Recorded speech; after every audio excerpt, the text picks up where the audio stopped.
Now everybody, let me tell you a story about Hollywood shame, where terrible actors and scripts collide. Oh, what a mess it is on the other side. Saw the lights, camera, action begin, but all I got was a movie that plunged in a spin. From the first scene to the credits that roll, a Hollywood disaster, you've taken its toll.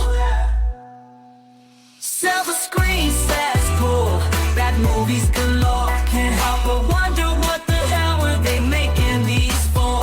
Throw in some cliches, a sharp and predictable plot. It's a train wreck, I tell you, it's all they ever got.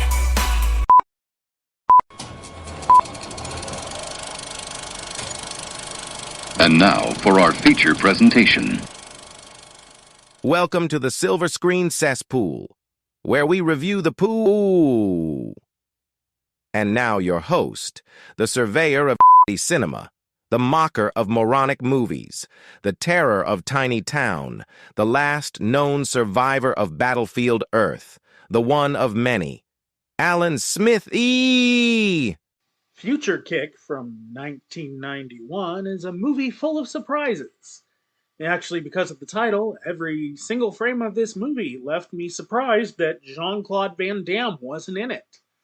I guess that's not really full of surprises as much as it is one long, sustained surprise. However, playing the part of Van Damme in this movie is Don the Dragon Wilson, World Kickboxing Association World Light Heavyweight Champion. The filmmakers thought this was so important that we know it, it came even before the title. Not just his name, but his kickboxing pedigree as well. The backstory of the movie is essentially a ripoff of The Terminator. In the far distant future of 2025, there are no governments, only corporations. They invent artificial beings to be the police force. The robots decide that the corporations are the real problem and rise up, only to be quickly and soundly defeated, so that last part is different at least. Our Jean-Claude Van Schwarzenegger is the last of the cyborgs and the hero of this movie. One of these corporations is called New Body, which sounds like a video fitness series, but isn't. They sell replacement body parts to discerning ultra-rich people who live on the moon. But as it turns out, they aren't exactly making these body parts as much as they are harvesting them from the downtrodden on Earth. A rich dude who is the best at programming virtual reality entertainment gets himself all murdered, and his heart and liver are harvested by the head henchman of the New Body Corporation. But what they really wanted was the bedazzled 3.5-inch floppy disk he had that proves they're up to organ harvesting shenanigans.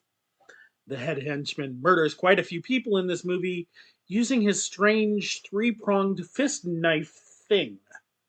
He holds it in his fist, and it has a blade above his knuckles and one on either side of his fist. It sure looks scary in the dark, but anytime the light hits it, it's obvious that these blades are flat, pointy pieces of metal and do not have a cutting edge.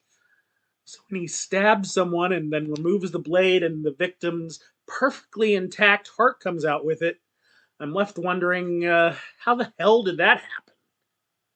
Either he's stabbing through the rib cage to get to the heart, and the heart is just passing through solid bone as it exits, or he's stabbing them straight in the stomach, and that's where the human heart is located in the future. Plausibility seems to vary at different points in the movie, depending upon the whims of the special effects makeup artist. Either way, neither one explains why the heart comes out with the knife blade, as there's nothing on the knife to grip or grab the heart. There's not even a crappy in-universe answer like, because we invented science to do that, or magic. It just kind of happens. Every time. So the wife of the dead dude is investigating the murder because, much like the audience, The police don't give a about the dead guy. Her investigation takes her to the strip club multiple times a day. So you'd think a movie about the future with kickboxing and strippers would be interesting. But it's not. And it turns out that dead rich dude was trying to hire our kickboxing robot for something. So once the grieving widow shows up, the robot feels obligated to help her for a rather hefty sum of money. But hey, on the bright side, this might finally lead to some championship quality kickboxery.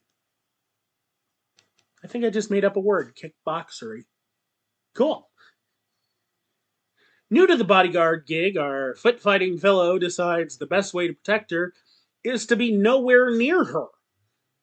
And he was genuinely surprised when the bad guys attacked her, but thanks to her phone call, he manages to run across town and run off the henchman, but not before wounding one of them. Now, I'm not sure if this henchman was supposed to be a human or a robot or something else, but the wound looks like a piece of romaine lettuce, so maybe vegetable? I don't know. The head henchman goes rogue and kills his boss, the corrupt police chief, and now we're into the final action sequence where Cyborg and the grieving widow take turns chasing and running from the head henchman and the second in command. Like all action sequences in this movie, calling it an action sequence is like calling speed walking a 100-meter dash. Our hero seems to only have one move, which is, believe it or not, kicking, and the villains only seem to know how to punch.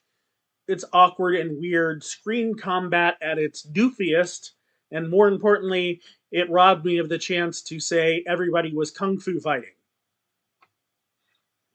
When they give up on the hand-to-foot combat and decide to shoot at each other, it's obvious who's getting shot because the exploding blood packs are clearly visible under clothing before they explode.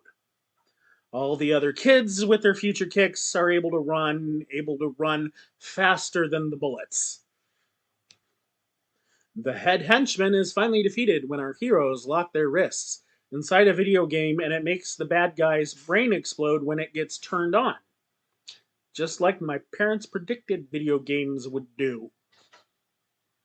At this point, it's revealed that the entire thing was just a VR simulation experienced by the wife. This also sounds like a recycled plot point from another popular Schwarzenegger movie, but I can't totally recall which one. Future Kick is available streaming on Tubi. Or not Tubi? That is the question. Silver Screen Cesspool is written, directed, and starring Alan Smithy. Assistant director, producer, and stunt coordinator, Alan Smithy.